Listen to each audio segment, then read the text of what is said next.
나의 교회 성장 이야기.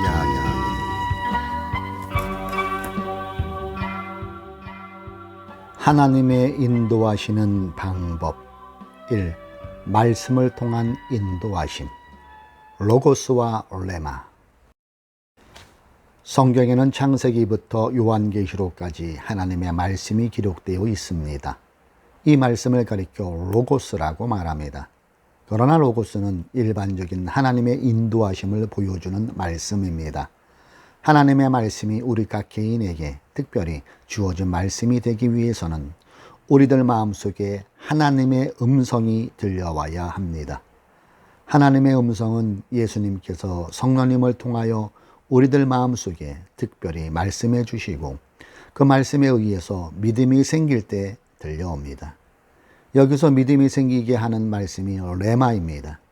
로마서 10장 17절에 믿음은 들음에서 나며 들음은 그리스도의 말씀으로 말미암았느니라는 구절에서 그리스도의 말씀이 바로 레마입니다. 우리가 성경을 읽다가 어느 구절에 가서 갑자기 마음이 불붙는 것처럼 타오르는 경험을 하게 되는데 이것은 로고스의 말씀이 그 순간 레마의 말씀이 된 것입니다.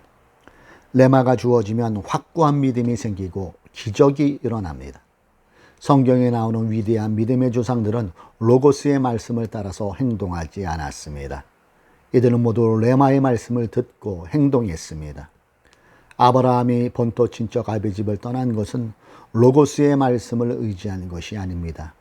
하나님이 아브라함 자신에게 개인적으로 주시는 레마의 말씀을 듣고 떠난 것입니다.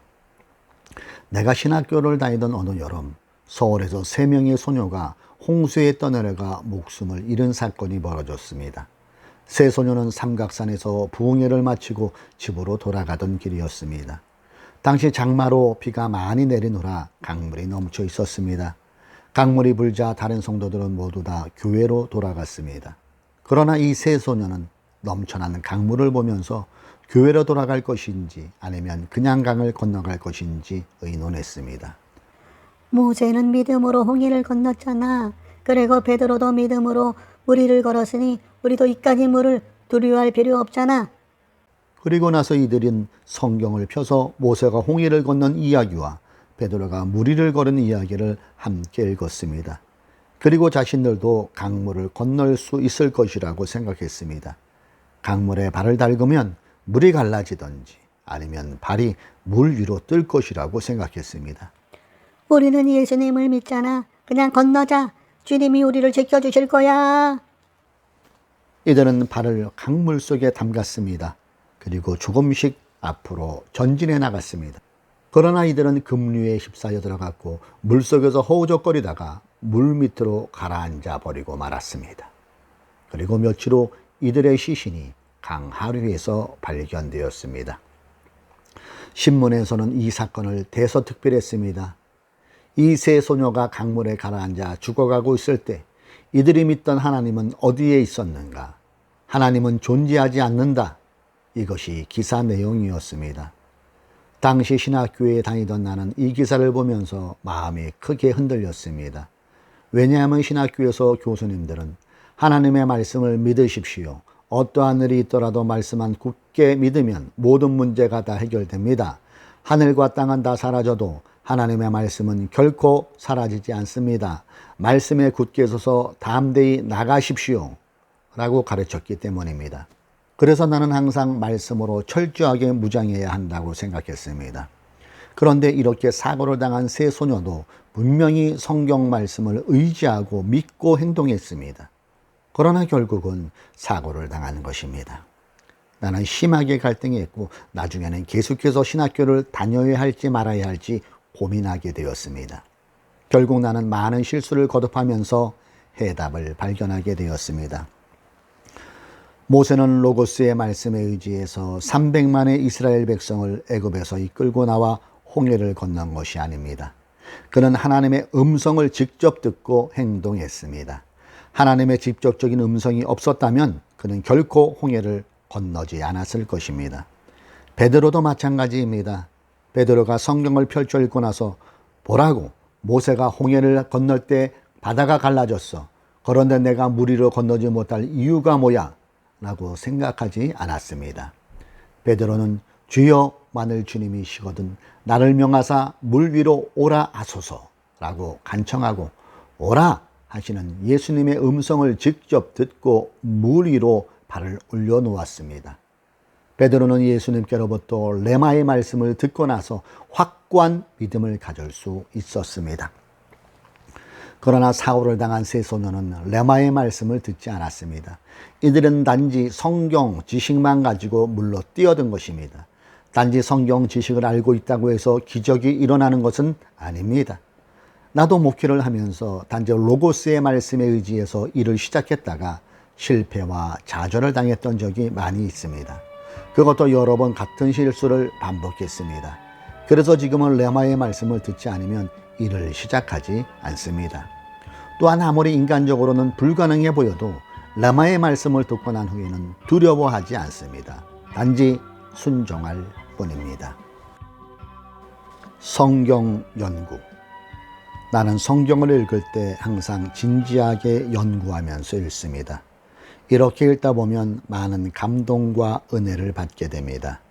성경을 읽을 때마다 구원하시고 치료하시고 축복하시는 하나님이 나에게 가까이 다가오시는 것을 느끼게 됩니다. 또한 이전에 여러 번 읽었던 말씀이 내 영혼을 태울 듯이 다가올 때가 있습니다. 그리고 말씀이 강한 망치가 되어 내 마음을 내리치기도 합니다. 한 번은 내가 성회를 인도하기 위해 호주에 간 적이 있습니다. 성회를 마치고 귀국하려고 준비하는데 공항 노조가 파업에 들어갔습니다. 그래서 공항 업무가 완전히 중단되었고 관광객들은 공항과 거리에서 잠을 자야만 했습니다. 나도 호텔에 머물면서 사태의 추이를 지켜볼 수밖에 없었습니다. 처음에는 곧 집으로 돌아갈 수 있을 것이라고 생각했지만 파업이 길어지는 바람에 한 달이나 호텔에 머물러 있어야 했습니다. 나는 집에 돌아가고 싶었습니다. 그래서 파업이 언제 끝나나 하고 계속해서 뉴스를 보았습니다. 수상과 노조는 매일 지루한 협상을 하고 있었고 사태는 금방 끝날 것 같지 않았습니다. 결국 나는 빨리 집에 돌아갈 수 있다는 희망을 접고 호텔에서 성경 공부를 열심히 하기로 마음을 먹었습니다. 그래서 성경을 읽고 또 읽었습니다. 그러다 어느 날 아침 이사야서 54장을 읽고 있는데 갑자기 내 장막터를 넓히며 내 추수의 시장을 아끼지 말고 널리 펴되 너의 줄을 길게 하며 너의 말뚝을 견고히 할지어다 라는 말씀이 내 마음속으로 튀어 올랐습니다. 이 말씀이 내 마음에 닿는 순간 내 안에서 엄청난 불길이 솟아 올라오는 것을 느낄 수가 있었습니다. 나는 마음을 주체할 수 없었습니다. 더 이상 성경을 읽을 수가 없었습니다. 그래서 기도하기 시작했습니다. 그때 성경 말씀이 내 마음에 말을 하기 시작했습니다. 한국에 가거든 50만 명의 성도가 함께 모여서 예배드릴 수 있도록 계획을 세워라. 교회의 지경을 넓혀라. 너는 50만 명의 성도를 인도하게 될 것이다. 당시 우리 교회의 성도는 20만 정도였습니다. 나는 도저히 믿을 수가 없었습니다. 그래서 머리를 흔들었습니다. 내가 너무 오랫동안 집을 떠났어. 호텔에 머물고 있으니 정신이 조금 이상해진 건가? 그 즉시 밖으로 나가서 산책을 하기 시작했습니다. 그러나 계속해서 하나님의 말씀이 내 마음속에 울려 퍼졌습니다. 내 장막터를 넓히며 내 처소의 시장을 아끼지 말고. 마침내 파업이 끝나고 공항은 정상적으로 운행이 되었습니다. 나는 교회로 돌아와서 주일 설교 때 성도들에게 이 이야기를 해주었습니다. 그리고 장로님들과 함께 상의했습니다. 나는 이제 곧 우리 교회는 50만 명의 성도에 이르게 될 것입니다. 하나님께서는 내게 장막터를 넓히라고 말씀하셨어요. 그러나 대성전에서는 더 이상 성도들을 수용할 수가 없습니다. 이제 선교센터를 지어서 예배 시간에 대성전에 들어오지 못하는 성도들이 스크린을 통해 함께 예배드릴 수 있도록 할 계획인 것입니다. 라고 말했습니다. 그때 장로님 두 분이 일어나서 나의 말을 반대하기 시작했습니다. 목사님, 지금 경제가 얼마나 안 좋은지 모르십니까? 지금 우리 교회의 형편으로는 건물을 짓는다거나 확장하는 것은 불가능합니다. 그동안 성전을 짓느라고 그렇게 고생을 하셔놓고는 또다시 공사를 하시려고 합니까? 이제는 그만하십시오. 그렇지 않으면 교회가 망하고 말 것입니다. 나는 마음이 너무 아팠습니다.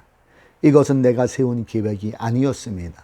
나는 단지 하나님의 뜻을 따르는 것뿐이었습니다. 나는 기도하는 수밖에 없었습니다. 하나님이 실은 교회가 더 성장하는 건 원치 않습니다. 여기 오는데 만도 너무 힘이 들었습니다. 또 우리 교회는 또다시 건물을 지을 형편이 못 됩니다. 반대하는 목소리도 많이 있어요. 어떻게 하면 좋겠습니까? 그러나 하나님은 나에게 계속해서 일을 진행시키라고 말씀하셨습니다. 또본 장로님은 회의 때마다 내 말에 반대하더니 마침내 저주를 하면서 교회를 나갔습니다. 당신이 말하는 교회들이 정말로 이루어질 것이라고 생각하는 거요? 엊그지 마시오. 그건 다 헛된 꿈이요. 결국 당신과 이 교회는 망하고 말 거요. 이 배는 지금 침몰하고 있어. 우리는 침몰하는 배를 타고 함께 항해하지 않겠소?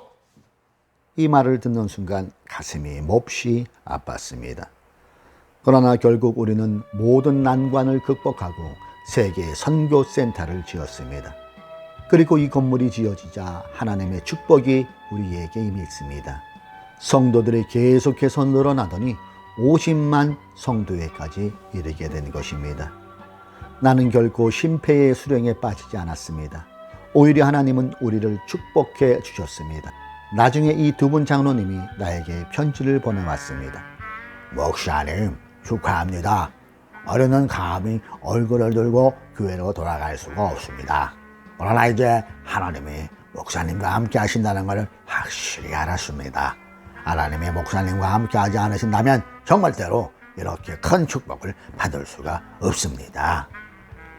이렇듯 나는 성경을 읽을 때 하나님의 인도하심을 받습니다.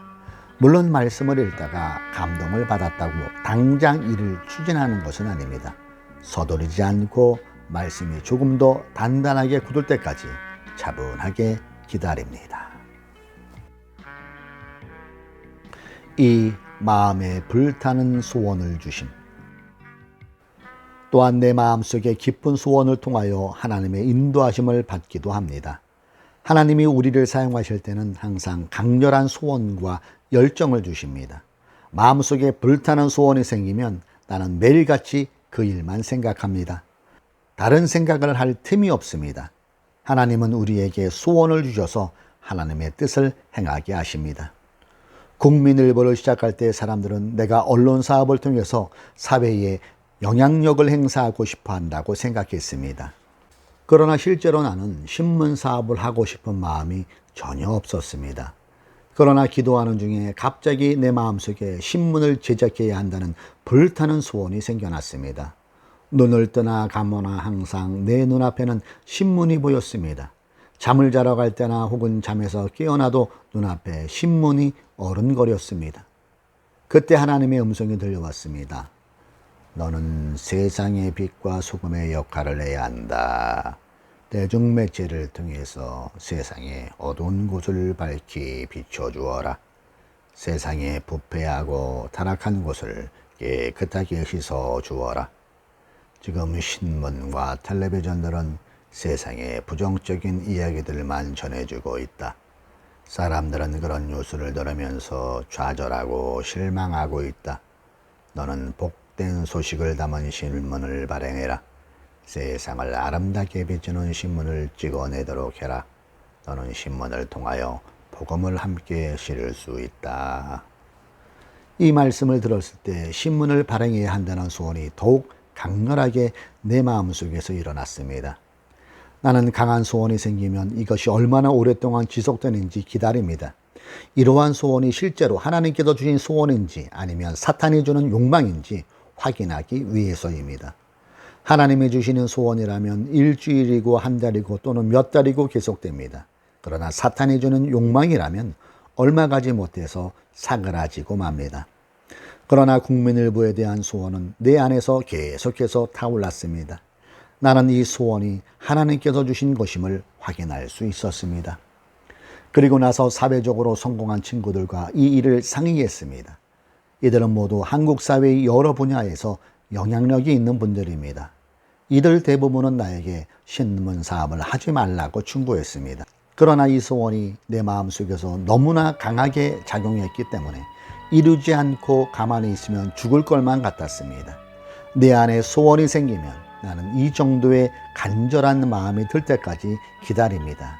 그래야 일을 시작할 수 있습니다. 3. 마음의 평안함. 하나님이 나를 인도하실 때에는 나에게 모든 상황과 형편이 분명하게 이해가 되게 하십니다. 남들은 전혀 이해가 되지 않는다고 해도 나에게는 이해가 됩니다. 기도하다 보면 그동안 가려져 있던 베일이 벗겨지듯이 모든 것이 분명해지고 모든 상황을 분명하게 볼 수 있게 됩니다. 다른 사람들은 볼 수 없다고 말을 하는데도 나에게는 보입니다. 이것은 하나님이 나를 직접 이해시켜 주시기 때문입니다. 사람들은 이것을 가리켜 직관이라고 말하기도 하는데 나는 도저히 어떻게 설명할 길이 없습니다. 그저 모든 것이 밝게 보이고 이해가 됩니다. 결국 하나님의 말씀을 내가 그대로 받아들이고 믿는 것도 내 마음속에서 다 이해가 되기 때문입니다. 이렇게 이해가 되고 나면 마음이 평안해집니다. 상황이 이해가 되지 않을 때는 어디로 가고 있는지 몰라서 불안하지만 막상 이해가 되면 결과를 이미 알고 있기 때문에 평안함을 얻습니다. 그래서 일을 추진하기 전에 나는 기도하면서 마음속에 평안함이 있는지 확인합니다. 아무리 마음속에 타오르는 소원이 있어도 평안하지 못하고 불안하면 그것은 하나님께로부터 온 것이 아닙니다. 이렇듯 마음속의 평안함은 소원이 하나님께로부터 왔는지 아닌지를 구분해 줄 수 있는 중재자의 역할을 합니다. 하나님께서 나에게 소원을 주실 때는 항상 내 배를 평안하게 해 주십니다. 사람들은 머리가 평안해지기 원합니다. 하지만 머리가 평안한 사람은 문제가 생기면 좌절하고 쓰러집니다. 그러나 배가 평안하면 어떠한 위기가 다가와도 흔들리지 않습니다. 경험이 부족하고 어려움이 닥쳐오고 논리적으로 잘 설명을 할 수가 없고 감정적으로 불안해도 일단 배가 평안하면 큰 시험을 하나 넘어선 것입니다. 이렇듯 마음에 소원이 생기고 모든 상황이 이해가 되고 마음이 평안해지고 환경을 통해서 하나님의 강권하시는 손길을 느끼면 우선은 하나님의 뜻이 있음을 받아들입니다. 그러나 당장 이를 추진하지는 않습니다. 이제 다시 한번 성경을 읽으면서 모든 것을 정리합니다. 혹시나 성경 말씀에 어긋나는 것은 없는지 다시 검토합니다. 그리고 확실한 증거를 보여달라고 기도합니다. 4. 환경적인 증거. 나는 모든 것이 다 준비가 되었다고 생각되면 하나님께 엘리야가 손바닥만한 구름을 보았던 것처럼 나에게도 하나님의 뜻을 정확하게 알 수 있는 증거를 보여주십시오 라고 기도합니다. 앞에서 국민들 일보를 시작하면서 내 마음에 강렬한 소원이 있었다고 말씀드렸습니다. 나는 강렬한 소원도 있었고 마음도 평안했습니다. 또한 성경을 읽으면서 이것이 하나님의 뜻과 일치한다는 것도 알았습니다. 또한 이 시대의 국민일보가 반드시 있어야 할 목적도 이해가 되었습니다. 전혀 이 일을 시작하면서 마음속에 두려움은 없었습니다. 그러나 나에게는 아직도 손바닥만한 증거가 필요했습니다. 그런데 어느 날 아주 놀라운 기적이 일어났습니다. 교회 근처에 아주 좋은 땅이 새로운 주인을 찾고 있다는 소식이 들려왔습니다. 큰 선박회사가 본사 건물을 지으려고 준비하고 있었는데 갑자기 부도가 나면서 이 땅이 은행으로 넘어간 것입니다. 그래서 은행이 이 땅을 팔려고 내놓았습니다. 당시 이 땅은 한 평에 수백만 원이 넘었습니다. 서울에서 땅을 구입해서 건물을 짓는 것은 아주 어렵습니다. 특히 이 땅은 서울에서도 가장 비싼 지역이었습니다. 올해는 이 땅을 살 수 있는 재정이 없었습니다. 그러던 어느 날 나는 큰 회사를 경영하는 기독인 사업가와 함께 식사를 하게 되었습니다. 이분은 다른 교회를 다니시는 분이었습니다. 그저 식사나 한번 하자고 해서 약속한 자리였습니다. 함께 밥을 먹으면서 나는 그에게 하나님께서 내 마음속에 국민일보를 세우려는 강한 소원을 주셨습니다. 그러나 우리는 시몬사를 세울 수 땅도 없고 재정도 없으니 어떻게 해야 될지 모르겠습니다. 라고 말을 했습니다. 그런데 내 말을 듣고 있던 이 사업자가 환하게 웃음을 띠면서 나는 그동안 하나님께서 목사님을 통해 어떻게 일하시는지를 보아왔습니다. 그리고 지금 하나님은 목사님을 통해서 또 하나의 일을 이루시기 원하시는군. 그렇다면 제가 목사님을 도와드리겠습니다. 라고 말했습니다. 농담이시지요? 농담이 아닙니다. 저희 회사에서 땅을 사드리겠습니다. 돈은 나중에 형편이 되면 그때 주십시오. 그동안 봐두신 땅은 있으십니까? 완전히 호박이 넝굴째 굴러 떨어지고 있었습니다. 나는 마음속으로 하나님께 이것이 손바닥만한 증거입니까? 라고 물어보았습니다. 그리고 다시 이 사업가에게 말했습니다. 지금 진심으로 하는 말씀이세요? 그럼요. 제가 목사님을 모시고 농담하겠습니까? 그리고 며칠 후에 땅을 소유하고 있는 은행 담당자와 가격 상담을 마치고 나서 나는 이 사업가에게 전화를 했습니다. 지금 은행 담당자와 가격에 대해서 이야기를 마쳤습니다. 우리 이 땅 전체가 필요한데 가격이 너무 비싸요. 목사님, 돈은 걱정하지 마시고 설계도나 준비하세요. 진짜지요? 목사님, 이것은 제 의지가 아닙니다. 하나님께서 자꾸 제 마음속에 이렇게 하라고 말씀하십니다. 좋습니다. 그럼 땅을 사주십시오. 이렇게까지 이야기를 하면서도 정말 이런 일이 일어날 수 있을까 하는 의심이 있었습니다. 그런데 몇 주가 지나지 않아서 이 사업가가 내 이름으로 땅 전체를 사서 서류를 가지고 나에게 왔습니다. 이제 땅은 목사님 소유입니다.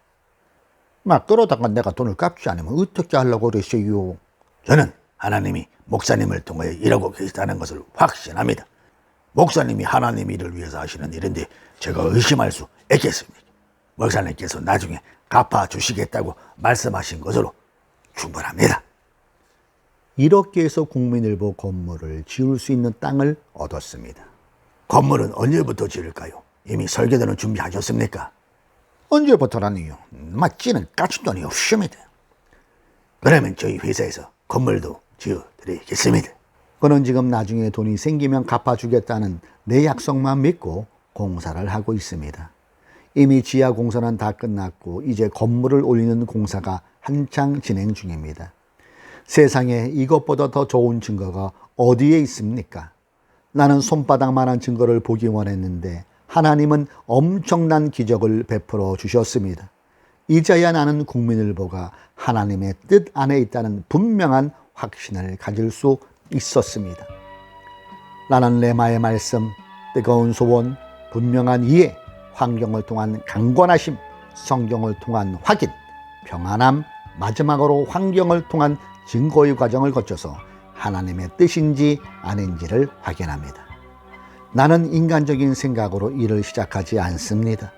하나님이 내 환경의 문을 여시고 직접 지시해 주지 않으시면 결코 일을 시작하지 않습니다. 이것은 사역을 하는 데 있어서 매우 중요합니다. 대충 믿고 일을 시작하면 큰 어려움에 처하게 됩니다.